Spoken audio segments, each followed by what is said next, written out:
Alhamdulillah.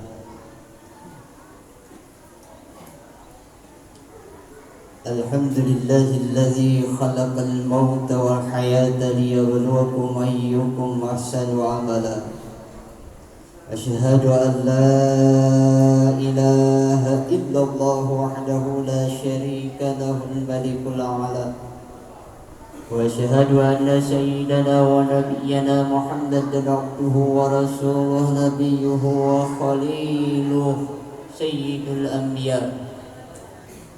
Allahumma salli wa sallim ala sayyidina Muhammadin wa ala ali sayyidina Muhammadin miftahi babi rahmatillah adada ma fi ilmillah salatan wa salaman daimaini bidawami mulkillah amma ba'd. فيا أيها الحاضرون أوصي نفسي أولا ثم أوصيكم ثانيا بتقوى الله.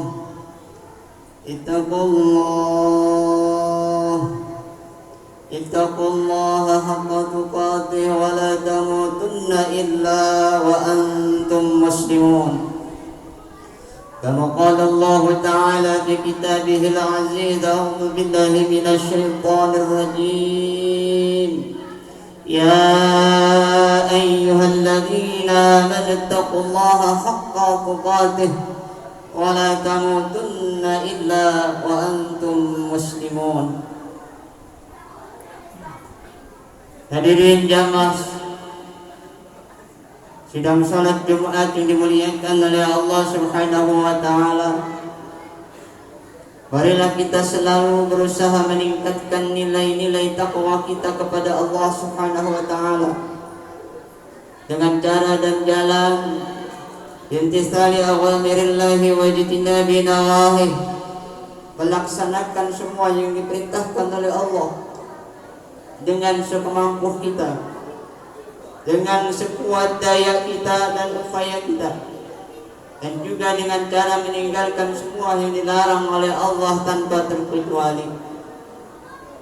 Alhamdulillah, kullu hamdilillah, segala puji hanyalah milik Allah, pencipta alam semesta, Rabbul Alamin, yang selalu senantiasa mencurahkan berbagai macam karunia nikmatnya kepada kita. Nikmat iman, Islam, ihsan, yang hingga dengan nikmat-nikmat tersebut di siang hari ini Gusti Allah takdirkan kita untuk duduk bersama, bersyukur bersama, bersujud bersama kepada Allah Subhanahu wa taala. Selawat dan salam semoga selalu tercurahkan kepada yang mulia penghulu alam panutan kita, baginda Nabi Muhammad sallallahu alaihi wasallam, kepada seluruh keluarga beliau, seluruh sahabat beliau, dan seluruh umat beliau, dan semoga kita diakui oleh beliau sebagai umatnya. Hadirin jamaah salam Jumat, sidang Jumat yang dimuliakan oleh Allah Subhanahu wa taala. Allah Subhanahu wa taala berfirman di dalam surat An-Nisa ayat 78, Gusti Allah mengingatkan kepada kita. A'udzu billahi minasyaitonir rajim. Ainama takunu yudrikumul maut wa in kuntum fi burujin musayyadah. Gusti Allah mengingatkan kepada kita di dalam surat An-Nisa ayat 78 ini. Aina man takunu, dimanapun kalian berada, yudrikumul maut, kematian pasti akan menemuimu. kematian pasti akan menjemputmu.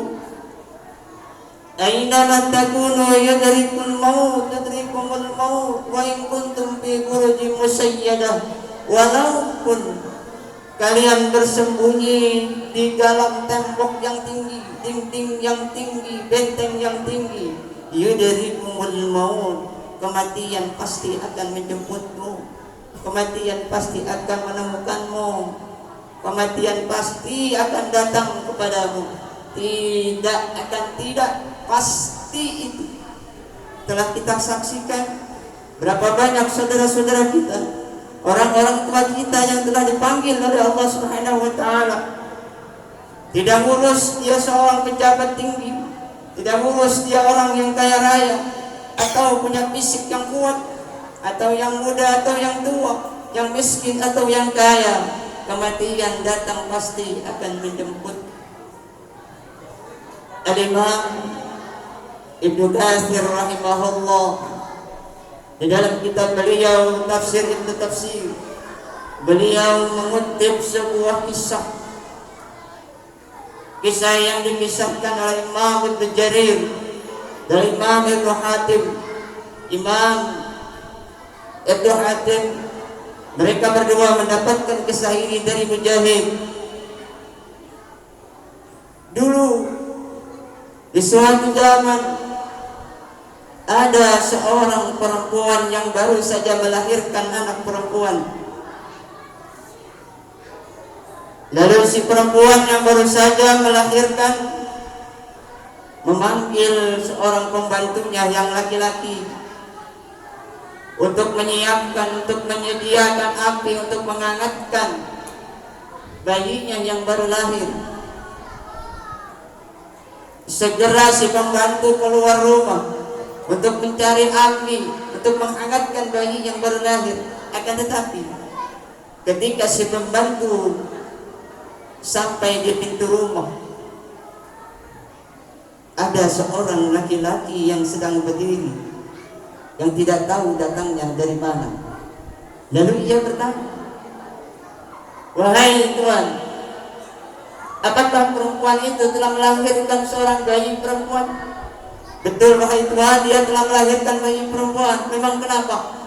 "Ketahuilah oleh Anda wahai Tuhan, kelak bayi perempuan tersebut setelah dewasa, dia akan berzinah dengan 100 orang laki-laki." Itu yang pertama. Kemudian yang kedua, dia akan kawin dengan pembantunya setelah dia berjidah dengan 100 orang laki-laki. Dan yang ketiga, dia akan mati dengan perantaraan laba-laba. Setelah mendengar apa yang dikatakan oleh seseorang tersebut, si pembantu langsung masuk ke dalam rumah kembali. Dan dia mendapatkan, dia mencari si bayi yang baru terlahir tersebut. Lalu dia mengambil pisau, lalu menusuk perut si bayi tersebut hingga terbelah, luka menganga dalam perutnya, perut si bayi yang baru lahir tersebut. Karena dia tahu bahwa tidak ada laki-laki yang menjadi pembantu di rumah itu kecuali hanyalah dirinya. Dia tidak mau telah dia kawin dengan wanita yang telah berzina dengan 100 orang laki-laki. Singkat cerita, si laki-laki pergi ke kota lain, dia mengungsi, dan dia menjadi seorang penyelam laut. Dan di dasar laut dia mendapatkan harta karun yang berlimpah, dan dia menjadi seorang yang kaya raya di kota tempat dia tinggal. Sementara si bayi, ibunya yang melihat bayinya sedang berdarah, terluka parah, dijahit perutnya yang terluka, dijahit dan sampai sembuh. Lalu si perempuan tersebut pun menjadi dewasa dan tumbuh menjadi wanita yang sangat cantik. Tidak ada laki-laki satupun yang melihatnya kecuali dia menyukainya. Si laki-laki pembantu tersebut yang sudah menjadi orang yang kaya raya, lalu dia mendatangi nenek. "Wahai nenek, aku ingin menikah, aku ingin memiliki seorang istri yang tercantik di kota ini. Apakah engkau tahu wahai nenek siapa yang tercantik di kota ini?" Si nenek kemudian mengatakan, tidak ada wanita yang tercantik di kota ini selain daripada si Fulanah binti Fulan. Kalau begitu Nek, bawalah emas dan permata ini, lamar dia untukku. Si nenek langsung berangkat melamar si perempuan tersebut. Begitu dilamar langsung diterima dan terjadilah pernikahan. Lalu dia menjadi seorang suami dan menjadi seorang istri. Setelah menjadi suami istri yang begitu tumbuh subur cinta kasihnya sayangnya kepada si perempuan ini. Suatu waktu si perempuan menanyakan, wahai suamiku, tolong ceritakan kepadaku asal usul tentang dirimu, tentang kehidupanmu sebelum ini. Lalu si laki-laki tersebut menceritakan tentang perjalanan hidupnya dan sampai pada menceritakan bagaimana dia membunuh seorang bayi perempuan yang dikatakan akan berzina dengan 100 orang laki-laki. Si istri terdiam. Lalu ia berkata, wahai suamiku, perempuan yang kau ceritakan adalah diriku. Si suami hampir tidak percaya. Apa buktinya? Dibuka bajunya, dilihat perutnya. Ini buktinya. Ini adalah jahitan bekas luka yang kau tusukkan ke dalam perutku. Terbengonglah. Lalu si laki-laki kemudian bertanya, wahai istriku, orang laki-laki itu selain daripada dia akan berzina, apa dia akan berzina dengan 100 orang laki-laki? Apakah engkau telah berzina dengan 100 orang laki-laki? Wahai suamiku, aku telah banyak berzina dengan banyak laki-laki, tapi aku tidak pernah menghitung berapa laki-laki yang telah berzina dengan diriku. Hadirin yang dimuliakan oleh Allah Subhanahu wa taala.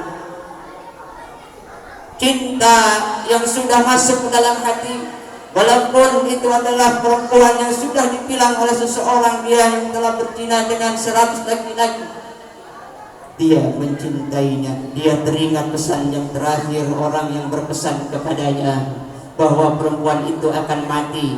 Dia akan mati dengan perantaraan laba-laba. Dia sayang, dia cinta, dia takut istri yang dicintainya yang sangat cantik itu mati. Dan dia ceritakan, wahai istriku, engkau akan mati dengan laba-laba. Karena takut mati istrinya yang begitu dicintainya, dia bangunkan mahligai dengan benteng yang kokoh yang tinggi, hingga tidak ada binatang yang masuk.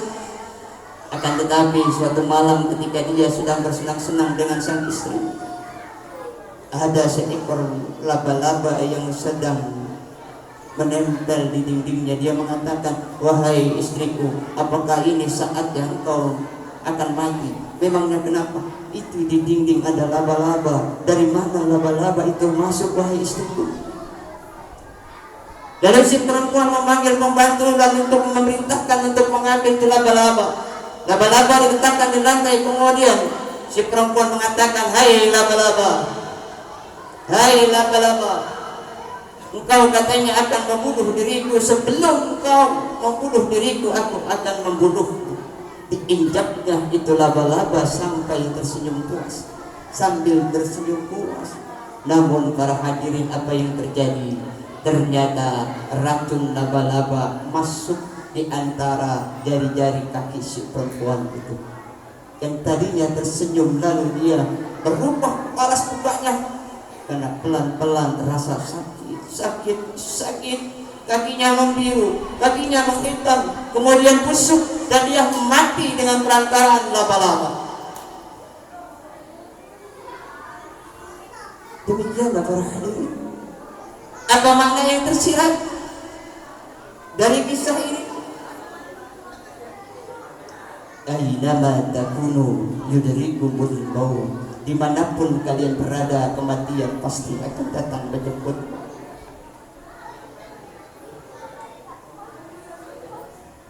Hadirin yang dimuliakan oleh Allah Subhanahu wa taala, corona. Sebelum corona melanda Indonesia, bahkan melanda dunia. Telah kita saksikan kematian, sudah berkuburan banyak orang mati.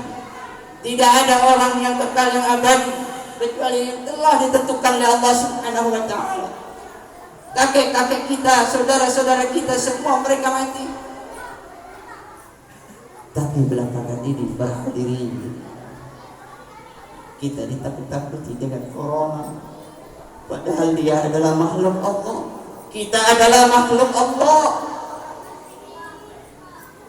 Bukan kita meremehkan, bukan, akan tetapi kita kembali kepada Allah Subhanahu wa taala.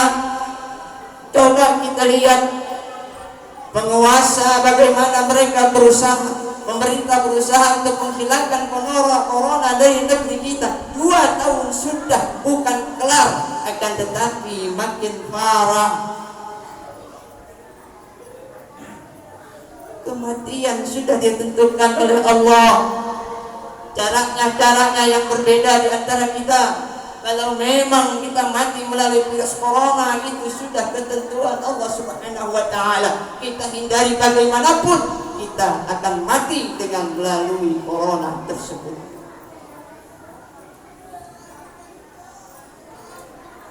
Napas kita, setiap kita napas, setiap jam-jam yang kita lalui, kita bagaikan anak panah yang lepas daripada busurnya. Dia melesat menuju berhenti pada satu tujuan yang telah ditentukan. Itulah ajal kita. Kita hidup, kita berjalan, detik demi detik, menit demi menit, kita akan menuju kepada kematian, dan itu pasti tidak ada yang bisa menyangkalnya. Hadirin yang dirahmati oleh Allah Subhanahu wa taala, mari kita kembali kepada iman. Bukankah iman adalah imun yang paling hebat, imun yang paling sempurna?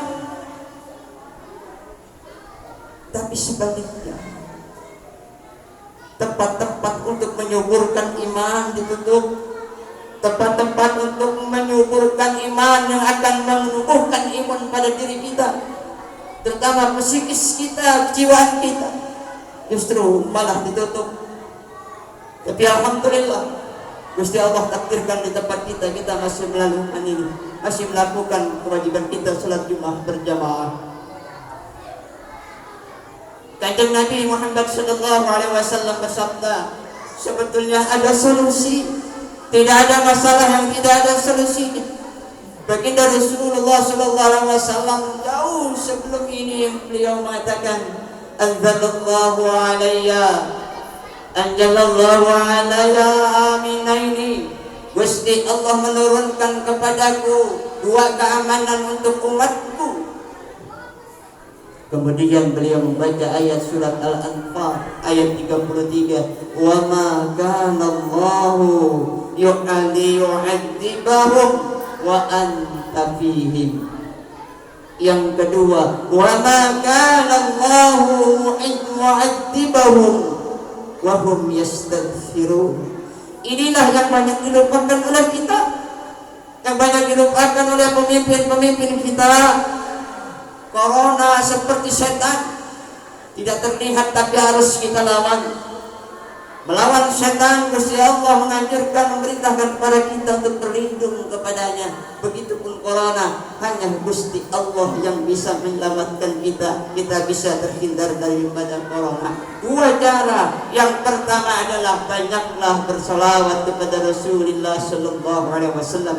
Surat Al-Anfal, Gusti Allah menyatakan, umatmu mereka tidak akan diazab oleh Allah Subhanahu wa taala selagi engkau wahai Muhammad bersama mereka. Lalu pertanyaannya, saat ini Rasulullah sallallahu alaihi wasallam telah wafat, lalu bagaimana Rasulullah bersama kita? Bukankah yang mulia baginda Rasulullah sallallahu alaihi wasallam bersabda, "Ma min muslimin yusallimu alayya."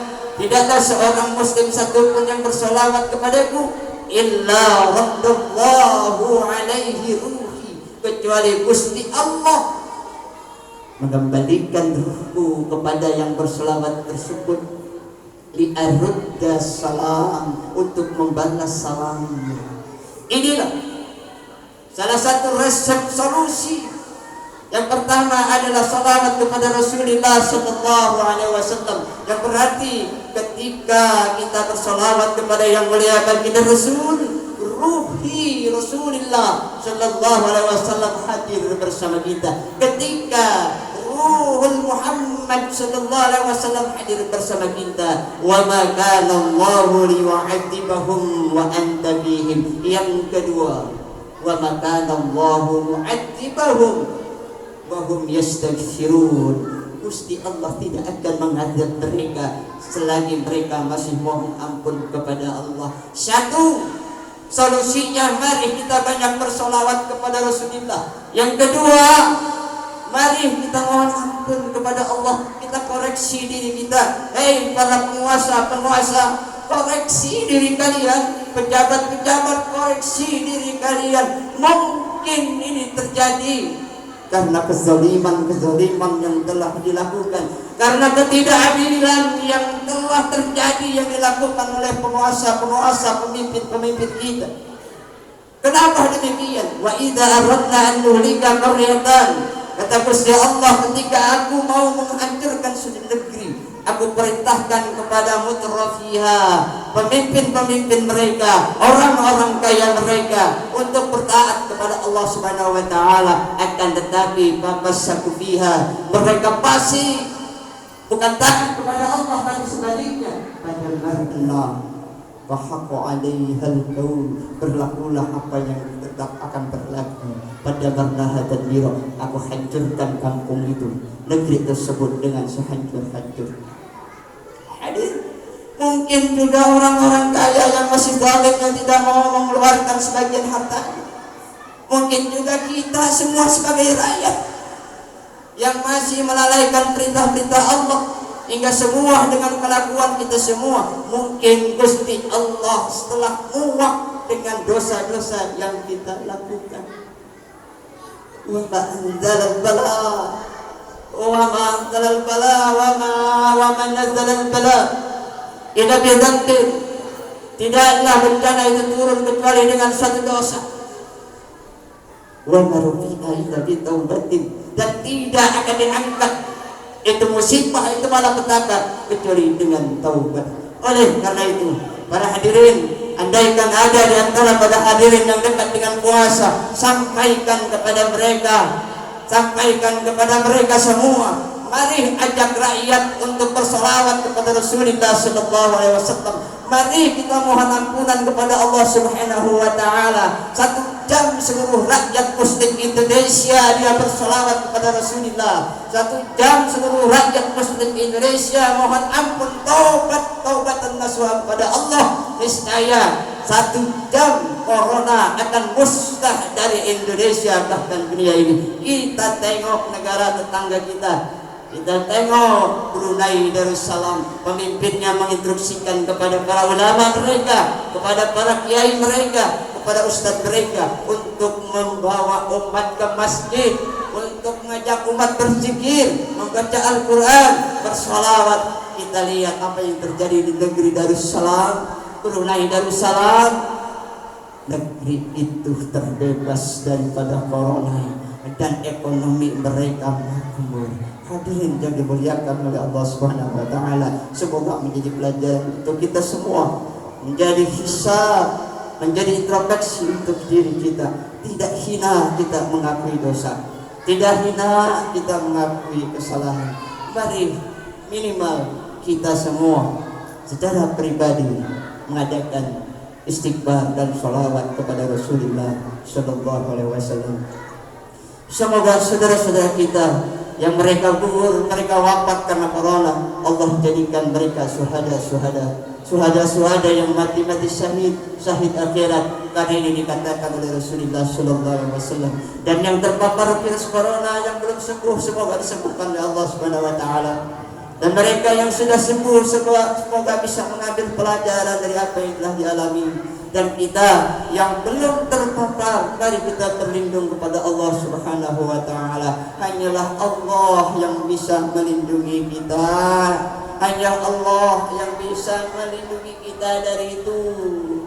Yang kita pakai setiap hari masker tidak bisa melindungi itu. Ada orang yang sudah 1 bulan gak keluar rumah, akan tetapi dia terpapar corona. Oleh karena itu sekali lagi mari kita kembalikan kepada Allah dan Rasulullah. Semoga bermanfaat untuk kita semua. Wallahu ta'ala fi kitabil karim. A'udzu billahi minasyaitonir rajim. Qul innal mauta alladzi tafirruna minhu fa innahu mulaqikum tsumma turadduna ila 'alimil ghaibi wasyahadah fa yunabbi'ukum bima kuntum ta'malun. Katakanlah hai Muhammad kepada umatmu, katakan kepada mereka hai Muhammad, sesungguhnya kematian yang kalian lari dari kematian tersebut, kematian itu akan datang kepadanya. Kemudian kalian akan dikembalikan kepada Zat yang mengetahui yang gaib, Zat yang mengetahui yang zahir, dan kalian akan diperlihatkan semua amal-amal yang kalian lakukan. Barakallahu li wa lakum bil Qur'anil azim wa nafa'ani wa iyyakum bima fihi minal ayati wa dzikril hakim. Aqulu qawli hadza astaghfirullahal azim li wa lakum wa li sairil muslimin wal muslimat wal mu'minin wal mu'minat fastaghfiruhu innahu huwal ghafurur rahim.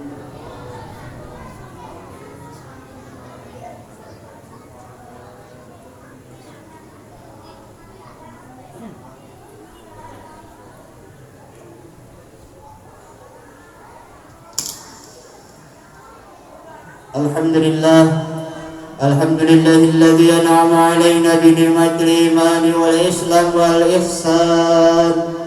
Asyhadu an la ilaha illallah wahdahu la syarika lah, alladzi khalaqal insana wa 'allamahu al-bayan. Wa asyhadu anna sayyidana Muhammadan 'abduhu wa rasuluhu, nabiyyuhu wa khaliluhu. Anzalallahu bil Qur'an. Allahumma salli wa sallim wa barik wa azim wa karim ala sayyidina wa habibina wa syafi'ina wa qurrati ayunina wa maulana Muhammadin wa ala alihi wa sahbihi wa azwajihi wa dhurriyyatihi wa ahli baitil kiram ajma'in. Amma ba'du, fa ya ayyuhal hadirun, usi nafsi wa usikum bi taqwallah. Ittaqullaha haqqa tuqatih wa la tamutunna illa wa antum muslimun. Wa'lamu anna Allah subhanahu wa ta'ala amarakum bada'i bi nafsi wa thanna bi malaikati bi qudsihi wa huwa qala inna Allaha wa malaikatahu yusalluna 'alan nabi ya ayyuhalladzina amanu sallu 'alaihi wa sallimu taslima. Allahumma salli wa sallim ala sayyidina Muhammadin wa ala alihi wa ashabihi ajma'in.